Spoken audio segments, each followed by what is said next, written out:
at ating mapaluguran ang ating dakilang Diyos. Sa oras nito, minamahal tayo po idadako sa isa sa pinakamahalagang bahagi ng ating banal na programa, ang ating pong pangangaral ng banal na ebanghelyo, ang banal na salita ng Panginoon, ang mabuting balita, mga minamahal, at ating pong handa ang ating pong mga sarili, ating mga ballpen, ating pong mga papel, at tayo po makinig ng mainam sa banal na salita ng ating mahal na Panginoon na siyang pagkain ng ating mga kaluluwa. Bago po tayo mangaral, tayo po na isama-samang manalangin sa ating mahal na Panginoong Hesus upang ang Diyos, mga minamahal, ay maglangis sa kanyang mapagpalang salita. Let us pray. Hallelujah, hallelujah, praise the Lord. Dakilat mapagpala naming Ama sa langit, Diyos na makapangyarihan sa lahat.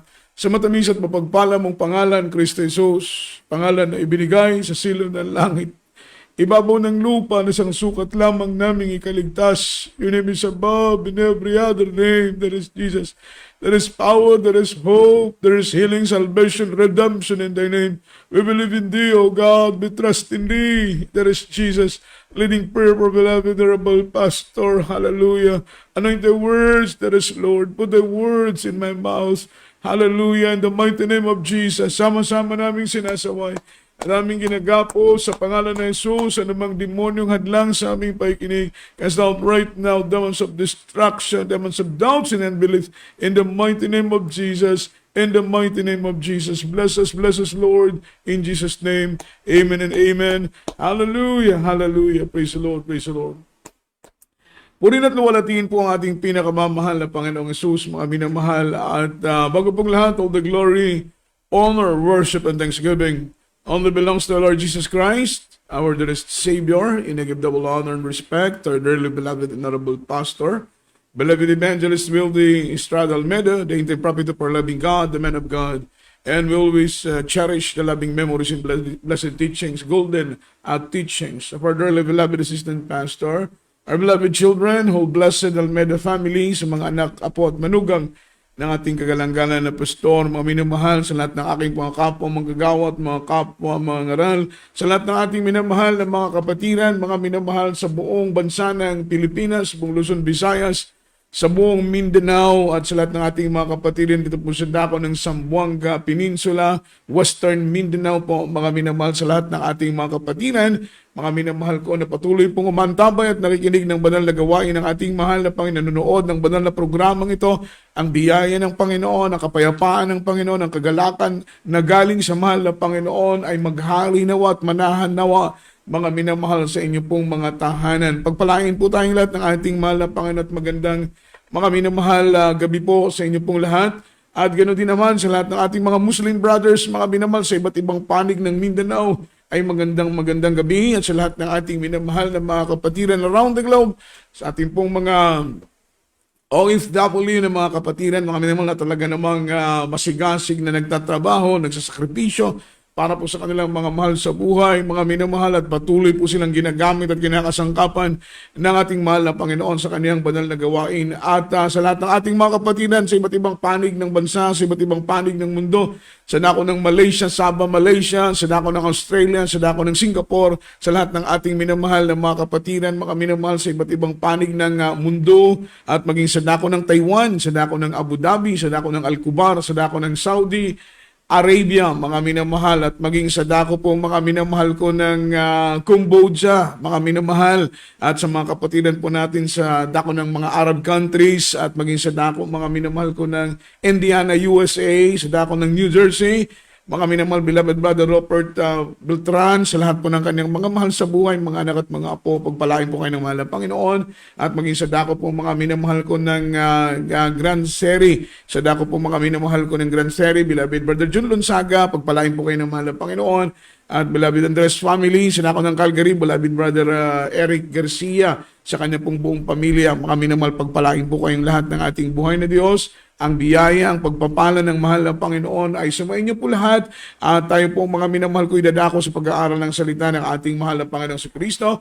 At aking pong i-announce din po mga minamahal, this coming June 15 and June 16 ay tuloy na po ang ating banal na krusada, mga minamahal, sa dako po ng Imelda, mga minamahal, Imelda, San Jose, Sibugay Province po, mga minamahal. This coming June 15 and June 16, ang ating banal na krusada. Yan po ay anniversary crusade, mga minamahal, sa kanilang lugar. At suportahan po natin, mga minamahal, sa lahat po ng ating minamahal na mga kapatiran, mga minamahal na patuloy pong sumusubaybay ng programang ito. Ako po ay nananawagan sa inyo, mga minamahal, ng suporta, moral support, and then financial support sa ating pong darating, mga minamahal ko na krusada this coming June 15 and 16. Ito po hindi po krusada namin lang, mga minamahal. Ito po krusada natin pong lahat, mga minamahal, sapagkat ang tagumpay ng isa ay tagumpay nating lahat. Ating po pag-aralan ng salita ng ating mahal na Panginoon na siyang pagkain po ng ating mga kaluluwa sa gabing ito. Naway busugin tayo ng salita ng mahal na Panginoon. And let's talk about the topic, God's anointing. God's anointing. Yung paglalangis ng ating pinakamamahal na Panginoong Hesus. Ito po ay napakahalaga. God's anointing, it is a must, mga minamahal. It is very essential in our Christian living. Napakahalaga po, mga minamahal ko, ng anointing ng ating pinakamamahal na Panginoon. Anointing ng ating dakilang Diyos, ibig sabihin, paglalangis ng mahal na Panginoon, tayo po ay sasamahan, mga minamahal ko, ng kapangyarihan ng ating mahal na Panginoon, sapagkat kung nasaan ang anointing ng Diyos ay naandoon ang kapangyarihan ng Diyos, at kung nasaan ang kapangyarihan ng mahal na Panginoon, naandoon ang pagkilos ng himala ng ating pinakamamahal na Panginoon, at naandoon ang himala, naandoon din po, mga minamahal, ang himala ay lumilikha ng pananampalataya, at ang pananampalataya ay nakapagbibigay lugod at luwalhati sa ating dakila at mapagpalang Diyos. Ang sabi ng ating pinag-aaralan, anointing is from God, mga minamahal. It is from the Lord. Hindi po ito galing sa tao. Yung anointing, mga minamahal, at paglalangis ng Panginoon, ito po ay hindi nabibili, mga minamahal ko, sa mga supermarket. Yung anointing ay hindi po nabibili sa hardware. Ang anointing, mga minamahal, ito po ay ating pong ma-achieve, ito po ay ating matatanggap kapag tayo po, mga minamahal, ay maging kaaya-aya at makapagbigay lugod at luwalhati sa ating pinakamamahal na Panginoon. Kagaya ng mga propeta ng unang mga panahon, kagaya ni Prophet Elijah, Prophet Jeremiah, sila Prophet Moses, mga minamahal, maging ang mga apostles in their time, they are, mga minamahal, anointed men ng ating mahal na Panginoon. Kaya makita mo, mga minamahal, because they are anointed, nasa kanila, taglay po nila ang kapangyarihan na galing sa ating pinakamamahal na Panginoon. Sila po'y ginagamit ng Diyos to perform any kinds of miracles in their time. Ang purpose, mga minamahal, parang tao ay magkaroon ng pananampalataya sa ating mahal na Panginoon dahil may mga taong to see is to believe. Ganun po ang kanilang prinsipyo. Bago po sila maniwala, mga minamahal, kailangan may makita po muna silang himala. Kaya mapansin mo sa banal na Biblia, sa panahon ng ating mahal na Panginoon, maraming mga taong lumalapit sa Kanya at humihingi, mga minamahal ko, ng himala. Sabi ng ating mahal na Panginoon, mga minamahal, ang mga himala na naganap sa panahon ng mga propeta at maging sa panahon, mga minamahal ko, ng mga mangaral ay sapat na upang manampalataya sila sa ating pinakamamahal na Panginoong Hesus. Ang purpose ng anointing, mga minamahal, para po tayo po ay patnubayan ng ating mahal na Panginoon dahil yung success ng ating pong ministry as a preacher, yung success ng ating ministry, mga minamahal, because preaching, once you are, mga minamahal, anointed by the Lord as a preacher, mga minamahal, makikita mo yung patnubay ng ating mahal na Panginoon dahil maraming mga mangaral ngayon ang walang anointing ng ating pinakamamahal na Panginoon. Kaya makita mo, mga minamahal, malayo po yung blessing ng ating pinakamamahal na mahal na Panginoon sa kanila. So, anointing, it is very essential in our Christian living. Ano man ang posisyon natin sa gawain ng ating mahal na Panginoon. Ano man ang part natin sa gawain ng mahal na Panginoon. We need God's anointing, mga minamahal. Dahil makita mo, mga minamahal, maayos ang lahat ng bagay kapag tayo po ay nababalot ng paglalangis ng ating pinakamamahal na Panginoon. Kagaya ng sinabi ko, ano man ang part natin sa gawain, tayo po ay mangaral ng Diyos, tayo po ay mag-aawit ng ating pinakamamahal na Panginoon. Ano man ang part natin sa gawain, tayo man ay manunugtog, mga minamahal, tayo po ay humahawak ng mga instrumento, ano man ang ating pong tungkulin sa iglesia, mga minamahal, we need God's anointing because God's anointing are very essential in our Christian living. Referring to the divine intervention of God, that is anointing. Ito po ay nagre-refer, mga minamahal, kumbaga ito po ay, ang tinutukoy po nito, ay yung divine intervention ng ating mahal na Panginoon. Sapagkat kung wala pong divine intervention ng mahal na Panginoon, hindi po tayo, mga minamahal, maaaring maging kasangkapan ng mahal na Panginoon to perform any kinds of miracles. Kagaya po sa panahon, mga minamahal ni Apostle Peter, sa panahon ni Apostle Peter, imagine, mga minamahal, sila po ay naglalakad, mga minamahal ko, sa isang kalsada, at ang lahat, mga minamahal ko, na madaanan ng kanila pong mga minamahal ko anino. Just imagine, mga minamahal, even in their own shadow, ay meron pong anointing ang mahal na Panginoon. Madaanan ka lang ng anino ng mga apostoles, nila Apostol Pedro, ikaw ay gagaling. Kaya ang ginagawa ng maraming mga tao, mga minamahal, pinapahiga nila yung kanilang mga loved ones sa daanan ng mga apostoles. Dahil kapag, mga minamahal, dumaan ng mga apostoles, at sila po ay madaanan ng anino ng mga apostoles, ibibless sila ng mahal na Panginoon. Grabing anointed, mga minamahal, ang mga taong ito. Baging sa panahon ni Prophet Elijah, mga minamahal, si Prophet Elijah ay namatay, mga minamahal. Nung namatay si Prophet Elijah, mga minamahal, at siya po ay ilinibing, doon sa dako na kanyang ilinibing, mga minamahal, doon ang kanyang mga buto. Imagine buto lang, grabing ina-anoint ng mahal na Panginoon, yung buto ng propeta. Kanina, yung anino ni Apostol Pedro, ina-anoint ng Panginoon, linalangisan ng Diyos. Pero sa panahon ni Prophet Elijah,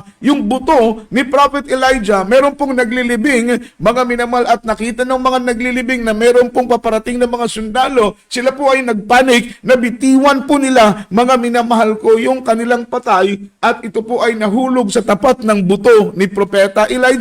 Alam po ninyo, mga minamahal, yung tao na yon, napatay na. Ito po ay muling nabuhay dahil naitabi sa buto ng propeta. So makita mo yung anointing ng Panginoon, mga minamahal, hindi lamang sa panlabas, maging sa kaloob-looban, maging sa buto, mga minamahal ko, ng propeta ay linalangisan, ina-anoint ng ating mahal na Panginoon. Anointing is repairing to the divine intervention of the Lord. Mga minamahal, makita mo ang tinutukoy nito ay yung dakila, mga minamahal, na pagkilos ng mahal na Panginoon sa lahat ng kanyang mga linalangisan. In 1 Samuel chapter 16, verse 13, basahin natin ang Biblia. Magkagayoy kinuha ni Samuel ang sungay ng langis. Ito po'y sungay, mga minamahal ko, ng hayop. Doon po ilinalagay yung langis. Kaya sinabi ng Biblia, nang magkagayoy kinuha ni Samuel ang sungay ng langis at pinahiran siya sa gitna ng kanyang mga kapatid. Ang tinutukoy dito ay si, mga minamahal, David. In this very moment, si King David o si David ay hindi pa po siya king. Pero linangisan na siya ng ating mahal na Panginoon, mga minamahal, dahil siya po ang, mga minamahal, i-replace, ipapalit, mga minamahal, kay King Saul, because King Saul is the first king of Israel. And then, na-displace ang mahal na Panginoon, na-disappoint ang Diyos, mga minamahal, sa performance ni King Saul, mga minamahal, kaya nag-decide ang ating mahal na Panginoon na palitan, mga minamahal, sa pagiging hari ng bansa ng Israel, si Haring Saul, at ang ipapalit ay si David. Kaya nung malaman ni King Saul na si David ang ipapalit sa kanya, mga minamahal, sa king, nagplano siyang patayin si King David para wala nang maging kapalit sa kanya. Pero makita mo, mga minamahal, once, mga minamahal, the Lord anointed you, iingatan ka ng mahal na Panginoon. For how many times na nag-attempt, mga minamahal ko, si King Saul para patayin si David dahil ayaw niyang si David ang papalit sa kanya bilang hari, but the Lord anointed David. Kaya even though na many times na nag-attempt, mga minamahal, si King Saul na patayin si David ay isinisafety ng mahal na Panginoon. Iniingatan ng Diyos. Pinoproteksyonan ng mahal na Panginoon. That's why anointing are very important in our Christian living. Kasi naandyan ang proteksyon. Purihin po ang ating pinakamamahal na Panginoon. Naandyan po ang pag-iingat. Anointing protect us from any kinds of harm. Lahat po ng uri ng gawa ng kaaway, minamahal, ay iingatan tayo ng ating pinakamamahal. It protects us from any kinds of harm, mga minamahal, sa buhay natin. Mga minamahal, iba't ibang uri ng panganib, iba't ibang uring kapahamakan, iba't ibang uri na gawa ng kaaway. Kasi once you are God's anointed, mga minamahal, gigil sa iyo ang kaaway. Mga minamahal, pinupuntirya ka ng kaaway. Gusto ng kaaway, patayin ka, sirain ang iyong buhay para hindi ka na mapakinabangan, para hindi ka na maging kasangkapan ng mahal na Panginoon. Mga minamahal, dahil kapag tayo po ay anointed preacher, ikaw ay anointed preacher, tayo po ay linalangisan ng ating pinakamamahal na Panginoon, gagamitin ka ng ating mahal na Panginoon in mga minamahal, a greater purpose, malaking paggamit sa iyon ng ating mahal na Panginoon sa malaking layunin, malawak na layunin upang gamitin ka ng Panginoon para may pangaral ang kanyang dakila at banal na ebanghelyo. Ulitin po natin ang pagbasa. Mga minamahal, nang magkagayoy, kinuha ni Samuel ang sungay ng langis at pinahiran siya sa gitna ng kanyang mga kapatid. At ang Espiritu ng Panginoon ay makapangyarihang sumakay David. So ito po yung paglalangis. Mga minamahal, that is Holy Spirit. Kapag tinanggap mo ang paglalangis ng Panginoon, sasayo ang Espiritu ng Diyos. At ang sabi rito, ang Espiritu ng Panginoon ay makapangyarihan. It is powerful than any kinds of power, mga minamahal, in this world. Yung Espiritu ng Panginoon na sasayo. Ang Espiritu ng Panginoon ay makapangyarihan. Mga minamahal, sumakay David. At mula sa araw na yon, hanggang mga minamahal sa haharapin, gayon bumangon si Samuel at napasarama, mga minamahal, naging makapangyarihan si David. Siya po'y inanoint ng mahal na Panginoon. Amen? Sinamahan siya ng ating mahal na Panginoon. At hindi lang po yun. Si David ay, mga minamahal, na in love sa mahal na Panginoon. Siya po'y naging music lover. Makita mo yung anointing, mga minamahal, dadalhin ka closer, mga minamahal, sa presensya ng ating pinakamamahal na Panginoon. As a Christian, mga minamahal, that is very important na tayo po, mga minamahal, ay maging malapit sa paglilingkod, maging malapit sa presensya ng ating mahal na Panginoon. So yung anointing ng mahal na Panginoon ay dadalhin tayo papalapit sa presensya ng ating pinakamamahal na Panginoon. Kapag malapit ka sa presensya ng Diyos, mga minamahal, anong oras, anong araw dumating ang mahal na Panginoon, you are 100% ready for rapture. Bakit po? Dahil ikaw ay malapit sa presensya ng ating pinakamamahal na Panginoong Jesucristo. Ang sabi rito, mga minamahal, when Prophet Samuel anointed with an oil, mga minamahal, ito po ay sa magitan lamang po ng literal na langis. Pero mga minamahal, yung pagbuhos sa kanya ng langis mula sa sungay ng hayop, although it is only a ritual, mga minamahal, pero ito po ay nababatay sa proseso na naaayon sa kalooban ng ating pinakamamahal na Panginoon. Kaya sabi dito, sometimes the Lord used man to impart power.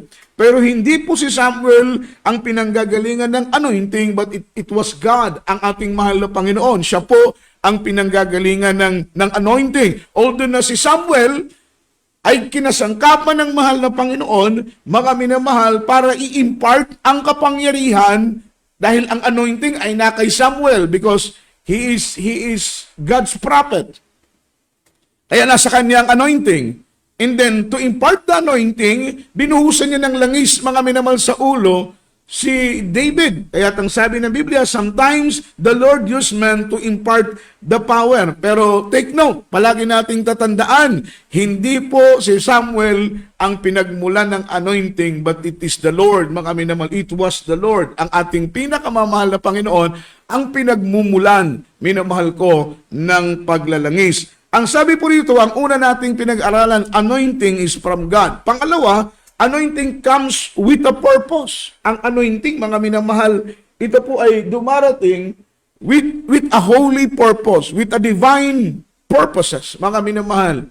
Kaya ito po ay kalooban ng ating pinakamamahal na Panginoon. Napakahalaga ng anointing. Yung prayer and fasting na itinuro, mga minamahal, sa ating ministry, sa pangunang pangangaral at pagtuturo ng ating kagalang-galang na pastor, ang ating beloved pastor, mga minamahal, ay isa sa naging perfect example, Mga minamahal, regarding fasting, ang unang-una, mga minamahal ko, ay ang ating mahal na Panginoon. Sapagkat ang ating dakilang Diyos, nag-start sa kanyang ministry, mga minamahal, at the time, he was 30 years old, kung hindi po ako nagkakamali, sapagkat siya po'y nabuhay dito sa ibabaw ng mundo for almost 33 years. 30 taon, 33 taon, nabuhay ang ating mahal na Panginoon dito sa ibabaw ng lupa. Baka minamahal, siya po'y tumanggap ng water baptism through John the Baptist. Ang kanyang edad ay 30 years old. Right after na siya po, mga minamahal ko, ay tumanggap ng bautismo sa tubig. At ang sabi ng banal na Biblia, mga minamahal, pagkatapos,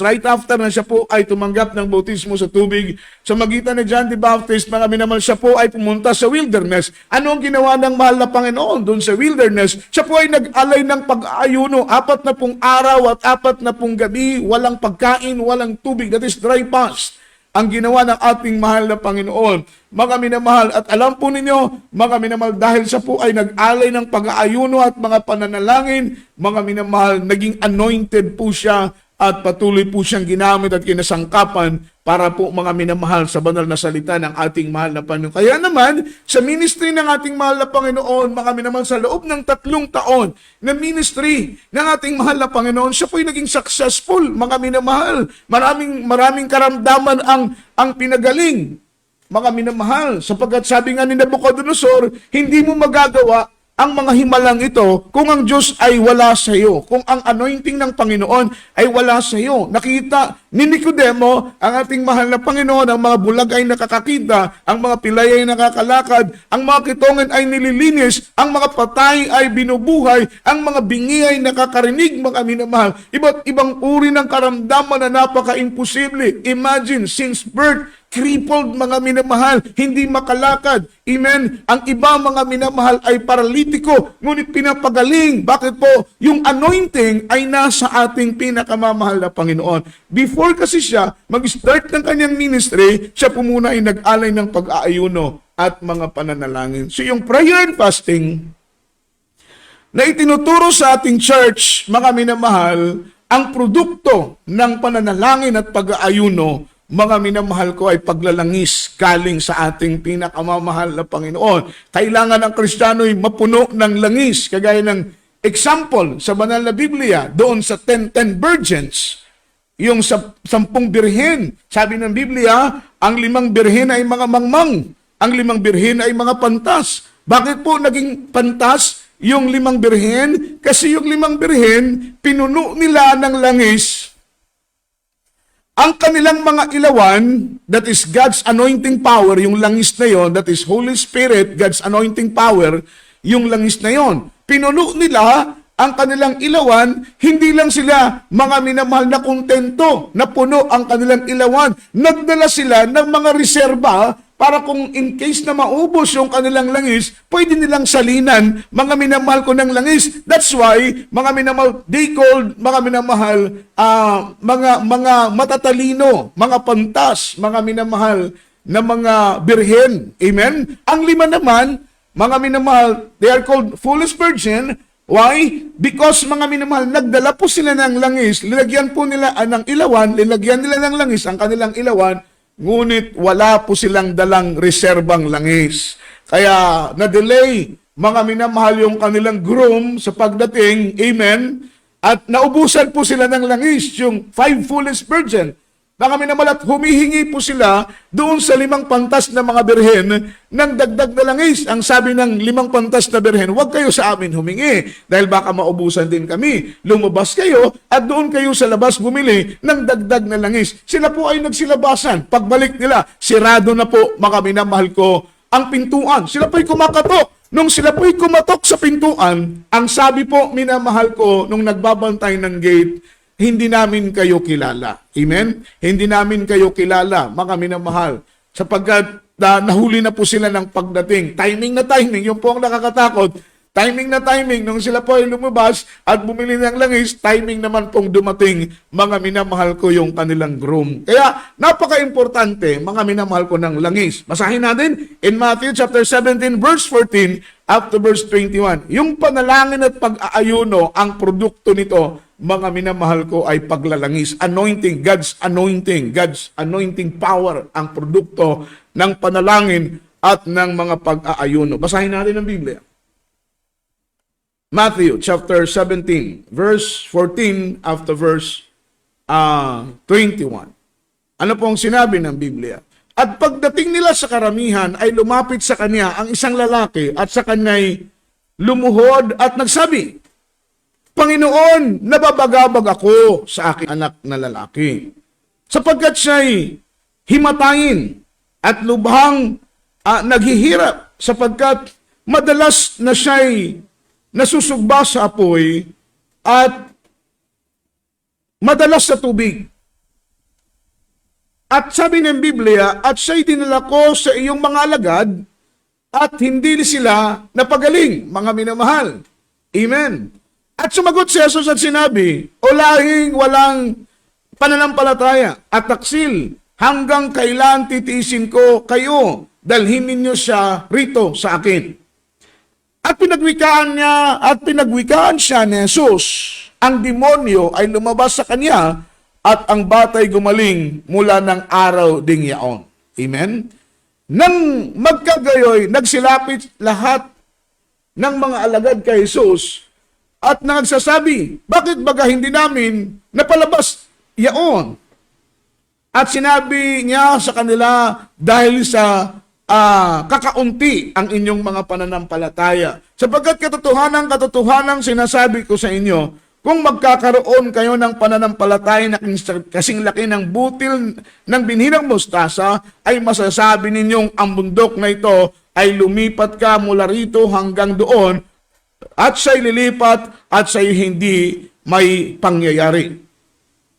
Datapot ang ganito ay hindi lumalabas, kundi sa pamamagitan ng pananalangin at ng mga pag-aayuno. We can perform in the name of Jesus by any kinds of powers and any kinds of miracles through prayer and fasting. Hindi po tayo makapag-perform dahil tayo po ay ginagamit ng mahal na Panginoon to perform any kinds of miracle.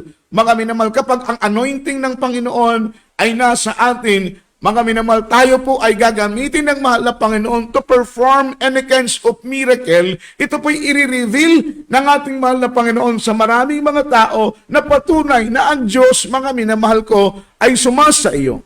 Through His anointing, ito po'y intervention ng ating pinakamamahal na Panginoon. Makita mo sa banal na Biblia, meron pong isang lalaki lumapit sa ating mahal na Panginoon. Siya po'y nababahala, siya po'y nababagabag, sapagkat ang kanyang anak ay isang epileptic. Ilang beses itong nasugba sa apoy, ilang beses nasubasob, mga minamahal, sa tubig. Ang sabi ng tao na yon, Panginoon, ang anak kong ito ay dinala ko sa iyong mga apostoles. Sila'y pinanalanginan ng mga apostoles, ngunit hindi po sila gumaling. Sabi ng mahal na Panginoon, mga taong kakaunti ang mga pananampalataya. Dalhin mo ang bata dito sa akin. Anong ginawa ng mahal na Panginoon? Sinaway ang demonyo. Sapagkat sabi ng Biblia, kapag nasa atin ang anointing, nasa atin ang kapangyarihan ng mahal na Panginoon, we can cast out demons in Jesus' name. Magkakaroon tayo ng kapangyarihan para sawayin ang mga masasamang espiritu. Yan ay pangako ng ating pinakamamahal na Panginoon. We can mga minamahal, we can obtain God's power to cast out demons in Jesus' name. And against of demons of sickness, demons of vices, demons of infirmities, mga minamahal ay kaya nating sawayin kapag nasa atin ang kapangyarihan ng ating pinakamamahal na Panginoong Jesus. Kaya sabi ng banal na Biblia, dinala nila sa ating mahal na Panginoon at sila'y pinagwikaan ng mahal na Panginoon. Mga taong kakaunti ang mga pananampalataya. Amen? Sabi ng mahal na Panginoon, hanggang kailan ako magtitiis sa inyo? Sapagkat matagal na po nilang kasamang mahal na Panginoon, pero hindi pa po nila, mga minamahal, maunawaan ang gawaing espiritual. Kaya sabi ng mahal na Panginoon, hindi ninyo mapangyayari ang mga bagay na ito maliban sa panalangin at maliban sa pag-aayuno. So napaka-importante, yung pananalangin at mga pag-aayuno, mga minamahal, para po sumaatin yung anointing ng ating pinakamamahal na Panginoon. So ang sabi rito, Luke chapter 5 verse 17, following verse, at nangyari ng isa sa mga araw na iyon na siya'y nagtuturo at may mga nagkausap doong mga paraseyo at mga guro sa kautusan na nagsisigaling sa bawat mga minamal na ayon ng Galilea, Judea at Jerusalem, at ang kapangyarihan ng Panginoon ay sumasa kanya upang magpagaling. Purihin po ang ating mahal na Panginoon. So the power of the Lord was present to heal them. Ang kapangyarihan ng mahal na Panginoon, ang purpose ng anointing, mga minamahal, is to heal them. Not only mga minamahal physical illness, but also spiritual illness. Because there are two kinds of illness. Spiritually illness, physically illness, mga minamahal. So yung pagpapagaling ng mahal na Panginoon, through God's anointing, dahil tayo po'y gagamitin din ng ating mahal na Panginoon kapag nasa atin ang presensya ng Panginoon, ang Espiritu ng Diyos. Mga minamahal, sabi ng banal na Biblia, kapag tanggapin natin ang Espiritu ng Panginoon, tatanggapin natin ang kapangyarihan. That is God's anointing power na galing sa mahal na Panginoon. Ang tayo po'y gagamitin ng mahal na Panginoon to heal, mga minamahal, any kinds of sickness, any kinds of illness, in the mighty name of Jesus. Physical illness, spiritually illness, gagamitin ka ng mahal na Panginoon, mga minamahal, para magpagaling dahil nasa iyo ang anointing ng ating pinakamamahal na Panginoon. Purihin ang ating dakilang Diyos.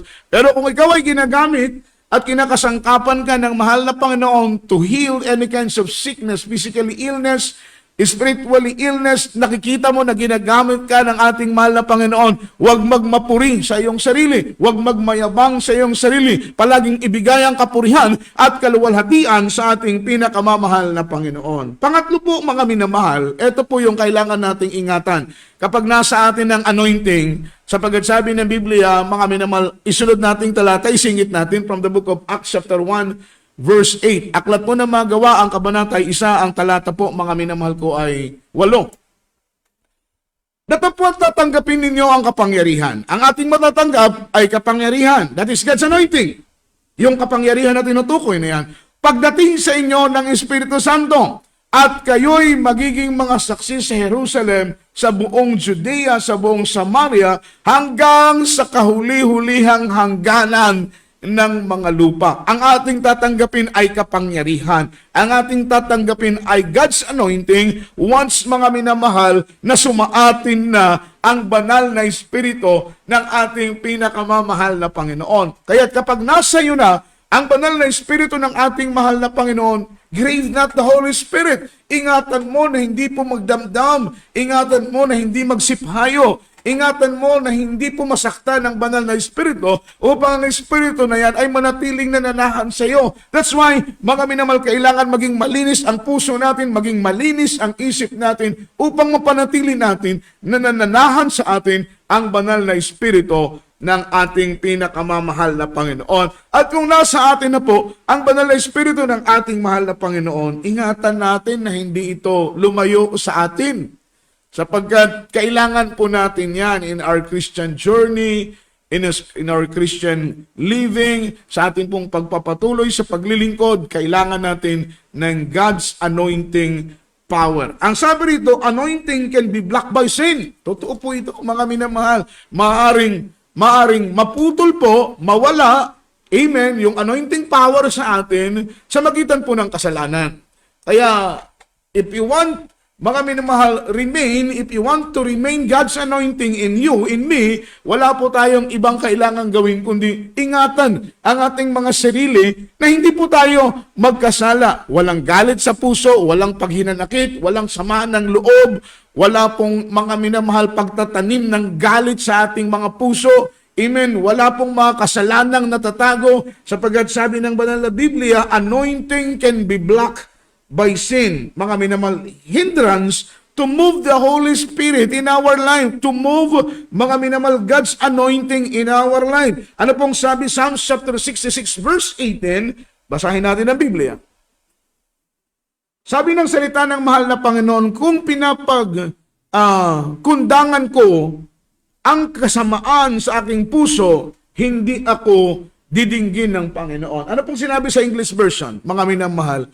If I regard iniquities in my heart, the Lord will not hear me. Mga minamahal, kung ating pong hahayaan, ipapagkundangan, ibig sabihin ay hahayaan natin na ang kasalanan, that is word iniquity in our lives, kasalanan sa buhay natin, na alam na natin kasalanan, patuloy pa rin natin gagawin, alam na natin hindi tama, ngunit patuloy pa rin nating isasagawa, alam na nating labag sa kalooban ng ating mahal na Panginoon, ay patuloy pa rin nating ipamumuhay. Mga minamahal, we are living in iniquities in our lives. Sabi ng banal na Biblia, mga minamahal, hindi makikinig ang mahal na Panginoon sa ating mga panalangin. So ibig sabihin, kapag hindi makinig ang mahal na Panginoon sa ating mga panalangin, mga minamahal, wala sa atin yung God's anointing. Why? Because God's anointing connected our heart to the heart of God. Mga minamahal, yung anointing ng mahal na Panginoon,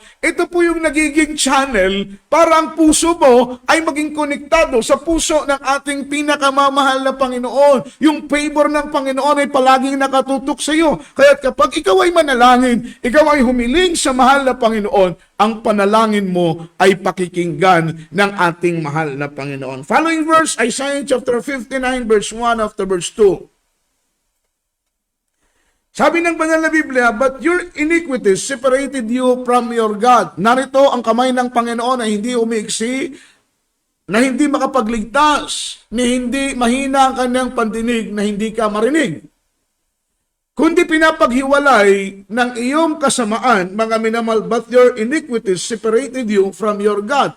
Ang inyong kasamaan, kayo at ang inyong Diyos, at ang inyong mga kasalanan, ang siyang nagkukubli ng kanyang mukha sa inyo upang siya'y huwag makinig, mga minamahal. Paano po tayong magiging overcomer? Paano po tayong magiging conqueror, mga minamahal? Paano po natin ma-overcome, mga minamahal, yung ating mga kahinaan? Paano po natin mapagtatagumpayan ang mga gawa ng kaaway, mga minamahal, kung hindi po makikinig sa atin ang mahal na Panginoon? Sabi ng Biblia, mga minamahal, ang kasalanan lang nagtatabon sa mukha ng ating mahal na Panginoon. That is the reason why na once we pray, mga minamahal, yung mga prayer natin ay kinukondemn ng Diyos. That's why yung mga prayer natin, mga minamahal, ay rinireject ng mahal na Panginoon. That's why yung mga prayer natin ay hindi po tinatanggap ng mahal na Panginoon, rinireject ng mahal na Panginoon, ikinikiling niya ang kanyang pandinig, ilinilingiw niya yung kanyang mukha, mga minamahal, itinatago niya yung kanyang mukha.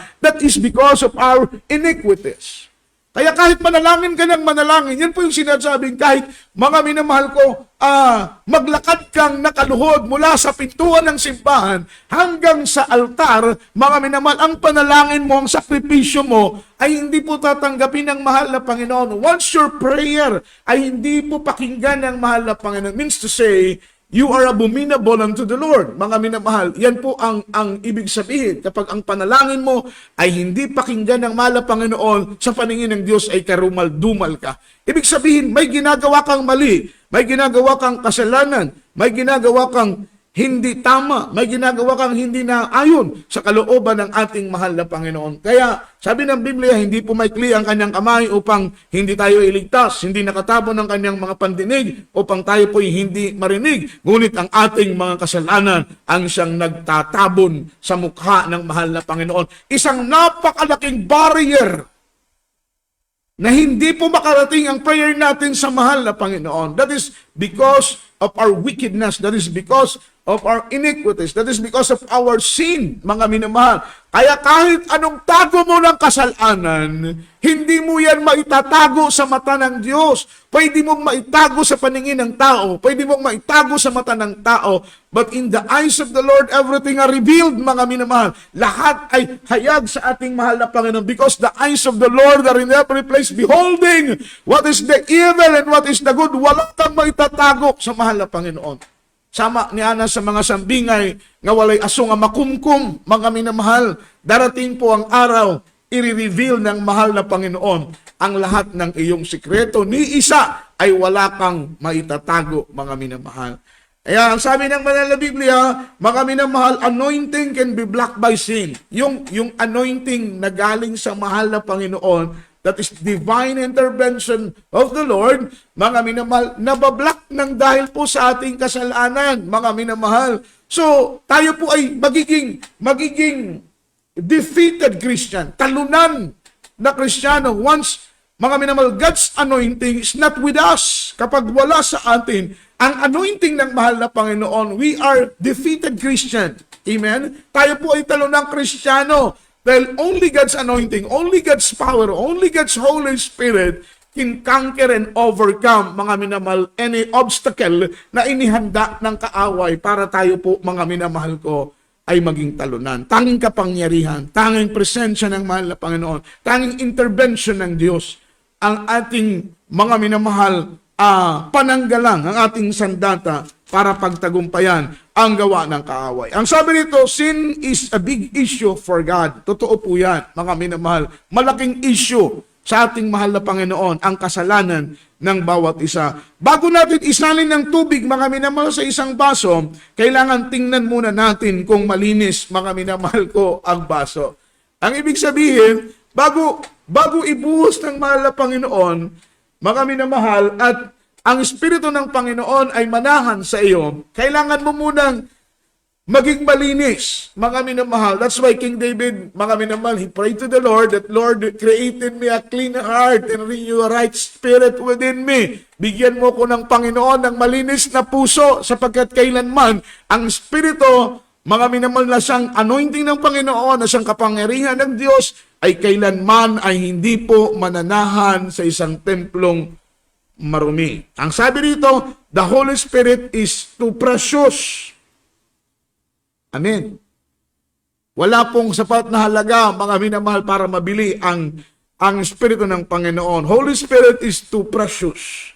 Hindi niya ibubuhos ang kanyang Espiritu kung ang puso at isip mo ay marumi. Amen. Minsan, may tinatawag na skin deep repentance, yung pagsisising, mga minamahal, mababaw lang. Hindi po yan accepted ng ating mahal na Panginoon. If we, mga minamahal, want forgiveness, ang kung gusto natin ay paglilinis, paghuhugas ng mahal na Panginoon, wala tayong ibang gagawin kundi manalangin ng buong puso, mga minamahal. Hindi po yung skin deep repentance, yung pagsisising mababaw lang, yung pagsisising gabalat lang, mga minamahal. Yung pagsisising, mga minamahal, hindi po magiging kalugod-lugod sa ating mahal na Panginoon. Kasi ang gusto ng Panginoon is godly repentance, yung heartily devotion unto the Lord. May mga pagsisising mula lang sa mga labi. Hindi po yan ino-honor ng mahal na Panginoon. You worship the Lord through your lips, but your heart is far from away from the Lord. Mga minamahal, hindi po i-honor ng mahal na Panginoon yung prayer mo kung ang prayer mo ay hanggang labi lang. Hindi i-honor ng Panginoon yung worship mo na inaalay sa Kanya kung nag-worship ka ay hanggang labi lang. The Lord wants is worshiping Him, mga minamahal, through your whole heart, through your pure heart, mga minamahal. Yun po ang gusto ng mahal na Panginoon sa magitan ng iyong buong puso, mga minamahal, dalisay na puso, sakdal na puso, pusong walang kapintasan, pusong malinis, pusong kaaya-aya sa mahal na Panginoon. Yan ang mga prayers na kinalulugdan ng ating mahal na Panginoon. Kaya sabi dito, Holy Spirit, mga minamahal, is too precious. Hindi niya ibubuhos ang kanyang Espiritu kung ang puso mo ay marumi. Mga minamahal, minsan may tinatawag na skin deep repentance. Minsan ang pagsisisi natin ay mababaw. The Holy Spirit will show you kung ano ang mali at kung ano ang nagawa mong hindi tama. He will convict you, mga minamahal, and lead you to repentance. Amen? So ang Holy Spirit, mga minamahal, yan ang magkukonvict sa ating mga puso na magsisi, lumapit sa mahal na Panginoon sa pagsisisi. Ang Holy Spirit ang magtuturo sa atin kung ano ang ating nagawang tama at kung ano ang ating nagawang mali. Ang mahal na Panginoon po ang magpala sa atin sa mga oras dito. Tanggapin po natin ang ating pinakamamahal na Panginoong Jesucristo, mga minamahal. Kailangan po natin ng Espiritu ng mahal na Panginoon. Kaya sa mga unbeliever na patuloy pong sumusubaybay sa gawain ng Panginoon, hanapin po ninyo mga designated address ng ating mga outreach, mga minamahal, buong Luzon, Visayas, buong Mindanao. Meron po tayong iba't ibang mga outreach sa iba't ibang bahagi ng bansa. Ay po'y tumanggap ng bautismo sa tubig sa pangalan ng mahal na Panginoon, sapagkat sabi ng Biblia, kapag tanggapin natin ang bautismo sa tubig sa pangalan ni Jesus, ang ating tatanggapin ay Espiritu ng Panginoon, at kapag tinanggap natin ang Espiritu ng Panginoon, tatanggap po tayo ng kapangyarihan na galing sa ating buhay na Diyos. Tayo po'y manalangin sa oras na ito, mga minamahal, pagpalain tayong lahat ng ating mahal na Panginoon. Tanggapin po ninyo ang ating dakilang Diyos at sumunod po kayo sa ating mga pananalangin. Sabihin po ninyo, mahal na Panginoong Jesus, ako po ay narito sa iyong banal na harapan. Nagsisisi sa aking mga nagawang kasalanan. Mula sa aking pagkabata hanggang sa mga oras nito. Tinatanggap kita bilang Diyos, Hari at tagapagligtas. Isulat mo, Panginoon, ang aking pangalan sa aklat ng buhay kasama ng aking buong sambahayan. Tinatanggap kita ng buong puso at buong lakas. Iligtas mo ang aking kaluluwa sa pangalan ni Jesus, sa pangalan ni Jesus. Amen and amen. Kami po'y manalangin para sa inyo. Mapagpalang Ama, Diyos na makapangyarihan sa lahat. Sa matamis at mapagpalang mong pangalang Kristo Jesus, aming dalangin na kahabagan mo po ang aming mga kababayan. Gamitin mo po ang programang ito, ang mga krusada na aming isinasagawa, mahal na Panginoon, sa magitan po ng live streaming na ito, sa aming programa sa Miracle Out, ay kasangkapanin mo po sila, mahal na Panginoon, maakay namin sa iyong banalapanan. Kabagan mo ang kalang kaluluwa, isulat mo ang kalang pangalan sa aklat ng buhay, iligtas mo sila sa pangunang panalangin ng malapastor. Bless them, O Lord, in Jesus' name. Amen and amen. Meron po tayong 4 na reglamento ng kaligtasan. Ang unang-una ang pananampalataya, mga minamahal, because faith cometh by hearing and hearing by the words of God. Patuloy pong makinig, mag-obserba, mga minamahal, at subaybayan ang banal na gawain ng ating mahal na Panginoong Kristo. Ang pangalawa ay pagsisisi, that is heartily devotion, mga minamahal, heartily devotion, mga minamahal, pagsisisi na mula sa ating mga puso. Yan po ay pagsisisi na kinalulugdan ng mahal na Panginoon. Ang pangatlo ay ang bautismo sa tubig sa pangalan po ng ating mahal na Panginoon, at ang pang-apat ay bautismo sa magitan ng banal na Espiritu Santo. Sa oras nito, minamahal, tayo po'y sama-samang manalangin para po sa ating mga personal na mga pangangailangan, mga minamahal, alam ng Panginoon, hindi pa po binubuka ng ating mga labi, ay alam na ng Diyos ang ating mga pangangailangan. Sabi ng banal na Biblia, mga minamahal, the effectual fervent prayer of a righteous man availeth much. So the leading prayer for beloved honorable pastor, all our prayers are granted, mga minamahal, in His time. Amen. Tayo po'y manalangin sa mahal na Panginoon. Mapagpalang Diyos, Ama namin sa langit, makapangyarihan sa lahat. Alam mo ang aming pangangailangan, Panginoon. Hindi pa po binubukan ng aming labi. Alam mo na ang design ng aming mga puso. Kung ito'y naaayon sa iyong kalooban, pahintulutan mo, Panginoon, na matanggap po namin ang lahat ng aming mga kahilingan, ang lahat ng design ng aming mga puso. Ito may material, ito may pinansyal, o spiritual naming mga kahilingan. Malapang grant our prayers, Lord, according to thy will, according to your will. In the mighty name of Jesus, leading prayer for beloved honorable pastor, in Jesus' name. Amen and amen. As a point of contact, mga minamahal, tayo dumako sa ating mas healing. Ilagay po natin ang ating mga kamay sa ating pong mga gadget screen ng ating mga gadget. At sumunod po kayo sa ating mga pananalangin, mga minamahal, sa pangunang panalangin po ng aming kagalang-galang na pastor. Matamis at mapagpalan naming pangalan, Kristo Jesus, mahal na Panginoon, sa oras na ito. Iunot mo po ang iyong mapagpalang kamay. Ipatong mo ito sa ulo ng bawat isa sa amin pong mga tele-viewers, sa amin pong mga webcast viewers, mahal na Panginoon. Abutin mo po sila ng iyong mapagpalang kamay. Batid po namin na walang malayong lugar na hindi kayang abutin ang kapangyarihan ng aming mga panalangin, mahal na Panginoon. Kahabagan mo sila sa pangunang panalangin ng malapastor. Anumang karamdaman ay gumaling, mga problema ay malutas. Cast out right now and bind the power of darkness, demons of doubts, demons of pride, demons of carnality, stubborn spirit, poverty is begun, sickness be healed, infirmities cast out, demons of leukemia, demons of cancer, TB, diabetes, demonyo ng ubo, lagnat, sipon, anumang karamdaman, sakit sa aming pisikal na katawan na siyang nagpapahirap sa amin, sa pangalan ni Jesus, sa pangalan ni Jesus. Bless us in Jesus' name. Amen and amen. Purihin po ating mahal na Panginoon, ang Diyos po ang magpala po, mga minamahal ko, para sa ating lahat. Ulitin ko po sa aming announcement this coming June